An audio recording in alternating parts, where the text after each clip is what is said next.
नमस्कार दोस्तों, स्वागत है आपका फिर से एक नई वीडियो में। तो दोस्तों, आज 5 दिन हो चुके हैं। 23 मार्च 2026 को धरना प्रदर्शन था, यानी कि जो प्रोटेस्ट किया गया था, एक हड़ताल की गई थी ताकि जो डोट है वो अप्रूवल दे दे, अफोर्डेबिलिटी क्लोज में रिलैक्सेशन मिल जाए हमें, ठीक है। लेकिन यहाँ पर ऐसा कुछ भी नहीं हुआ है। 23 मार्च हो चुका है, आज 5 दिन आगे हो चुका है। आज 28 मार्च हो गया है जब मैं ये वीडियो शूट कर रहा हूँ। इसके बाद भी और टाइम भी लग सकता है, लेकिन कोई भी डोट यानी कि सरकार की तरफ से कोई भी प्रतिक्रिया निकल कर नहीं आई है, कोई आगे प्रोसेस नहीं बढ़ाई गई है, कोई ना ही एक्शन लिया गया है। यानी कि देखा जाए तो इस दबाव का ज्यादा हद तक कोई असर नहीं पड़ा सरकार पर, ठीक है। यानी कि अफोर्डेबिलिटी क्लोज में छूट देने के लिए 23 मार्च को ये धरना प्रदर्शन रखा गया था। पिछली बार बोर्ड का अप्रूवल लेने के लिए 12 फरवरी 2026 को एक धरना प्रदर्शन का आयोजन किया गया था और उसके ठीक एक दिन बाद यानी कि 13 फरवरी को बोर्ड ऑफ डायरेक्टर ने अपना अप्रूवल दे दिया और 11 नए पे स्केल भी प्रस्तावित कर दिए थे।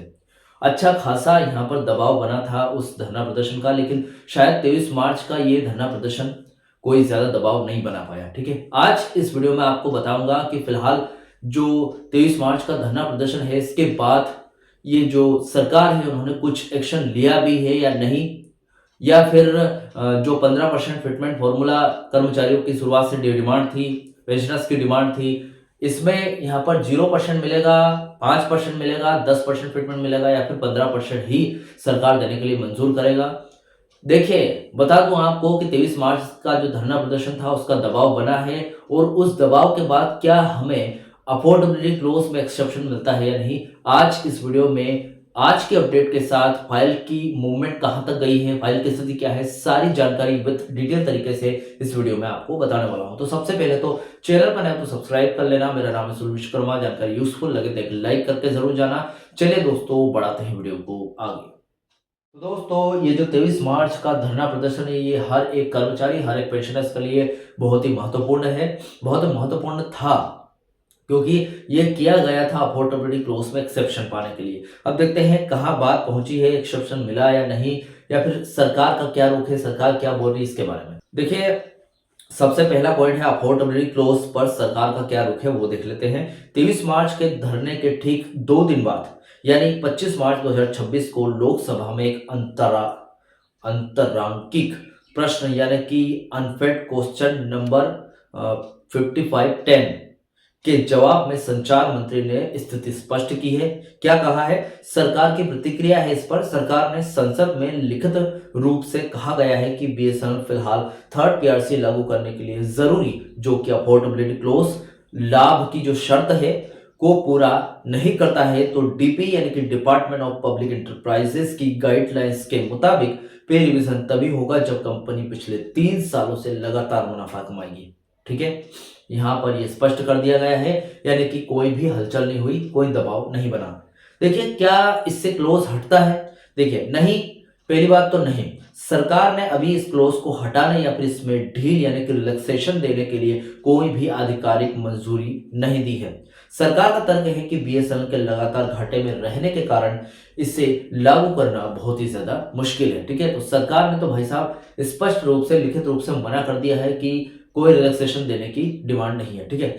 यानी कि जो 12 फरवरी को एक हड़ताल की गई थी उसमें अच्छा दबाव बना था, लेकिन डोट का अप्रूवल पाने के लिए सिर्फ एक दिन की हड़ताल जरूरी नहीं है। जो पहले प्लानिंग बनाई गई थी कि अनिश्चितकालीन हड़ताल की जाए, यानी कि डे बाय डे, जब तक आप छूट नहीं दोगे अफोर्डेबिलिटी क्लोज में, डे बाय डे हड़ताल करो, ऐसा करना चाहिए था। 23 मार्च से लेकर 25 मार्च तक की हड़ताल होनी ही चाहिए थी। एक दिन के हड़ताल से कोई भी फर्क नहीं देखा गया है। दूसरा पॉइंट है फिटमेंट 15% मिलेगा या फिर 0% मिलेगा, इस पर क्या सहमति बनी। फिटमेंट को लेकर खींचतान अभी भी जारी है। कोई अंतिम लिखित समझौता यानी कि फाइनल सेटलमेंट सरकार की ओर से नहीं आया है। यूनियनों की डिमांड है कि बीएसएनएल, ईयू और बहुत सारी ऐसी यूनियंस है जो कि 15% फिटमेंट की मांग पर अड़ी हुई है। यूनियनों का कहना है कि अगर 0% फिटमेंट लिया गया तो यह कर्मचारियों के साथ अन्याय होगा, क्योंकि थर्ड पीआरसी पेंडिंग है पिछले 9 साल 3 महीने से, और 0% फिटमेंट अगर मिला तो एक हिसाब से देखा जाए तो कोई भी एग्जैक्टली बढ़ोतरी होगी ही नहीं। तो दोस्तों, मैनेजमेंट का प्रस्ताव है कि बीएसएनएल मैनेजमेंट पहले 0% फिटमेंट का दबाव बना रहा था, लेकिन अक्टूबर 2025 के दौरान हुए समझौते में ये संकेत मिले थे कि नॉन एग्जीक्यूटिव को वही फिटमेंट मिलेगा जो एग्जीक्यूटिव को दिया जाएगा। ठीक है, यानी कि एक हिसाब से देखा जाए तो पहले ये मतभेद किया जाता था कि एग्जीक्यूटिव को अलग दिया जाता था, नॉन एग्जीक्यूटिव को अलग दिया जाता था, लेकिन मैनेजमेंट ने एक प्रस्ताव दिया है कि दोनों को लगभग बराबर फिटमेंट मिलेगा। अगर 0% फिटमेंट एग्जीक्यूटिव को मिला है तो 0% फिटमेंट ही यहाँ पर जो BSNL नॉन एग्जीक्यूटिव एम्प्लॉइज है इनको मिलेगा। मौजूदा स्थिति की अगर बात करूं तो क्योंकि सरकार ने अभी तक अफोर्डेबिलिटी क्लॉज को नहीं हटाया है, इसलिए फिटमेंट के प्रतिशत पर आधिकारिक मुहर नहीं लग पाई है। मामला अभी भी पेंडिंग कैटेगरी में है, यानी कि 23 मार्च 2026 की जो अपडेट आई थी, यानी कि जो हड़ताल हुई थी, उस हड़ताल का दबाव इतना नहीं बन पाया कि अफोर्डेबिलिटी क्लॉज में रिलैक्सेशन मिल जाए और इसी के साथ 15% फिटमेंट पर मुहर लग सके। यानी कि अफोर्डेबिलिटी क्लॉज जब तक नहीं हटेगा तब तक फिटमेंट भी फाइनल नहीं होगा।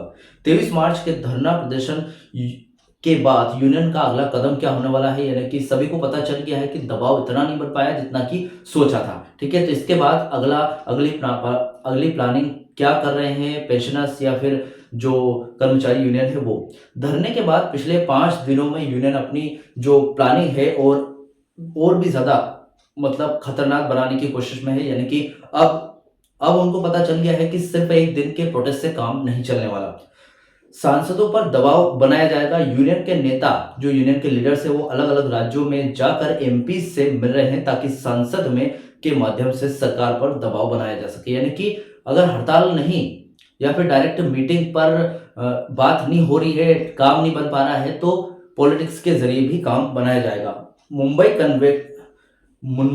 मुंबई कन्वेंशन के जरिए भी दबाव बनाया जा सकता है, जैसे कि आज 28 मार्च 2026 को मुंबई में जो BSNL working women coordination committee का बड़ा सम्मेलन होने जा रहा है, जहां भविष्य के आंदोलन की रूपरेखा तय की जाएगी।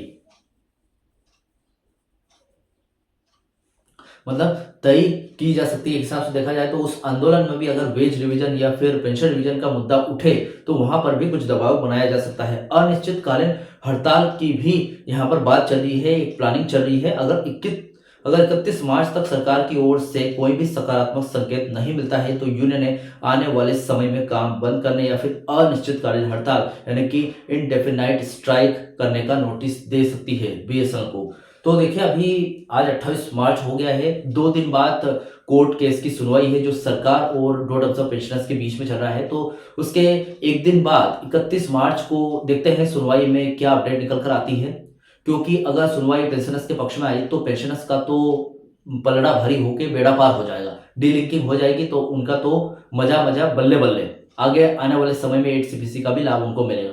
लेकिन यहाँ पर कर्मचारी रह जाएंगे, डीलिंकिंग के बाद कर्मचारी अकेले पड़ जाएंगे। ऐसी स्थिति में अफोर्डेबिलिटी क्लॉज को हटाना बहुत मुश्किल हो जाएगा। कुल मिलाकर बात करें तो 23 मार्च का जो धरना था, सरकार पर दबाव बना तो है, लेकिन सरकार ने अभी तक इससे हाँ या फिर ना दोनों स्थिति में कोई भी यहाँ पर प्रतिक्रिया नहीं दी है। 25 मार्च के लोकसभा के जवाब में साफ है कि सरकार अभी भी नियमों का हवाला देकर थर्ड PRC को टाल रही है कि भाई साहब नियम वही है जो पहले चलते थे, जिसकी वजह से यानी कि अफोर्डेबिलिटी क्लॉज की वजह से आज तक थर्ड PRC पेंडिंग है। वही वजह आज भी बताई जा रही है सरकार की तरफ से।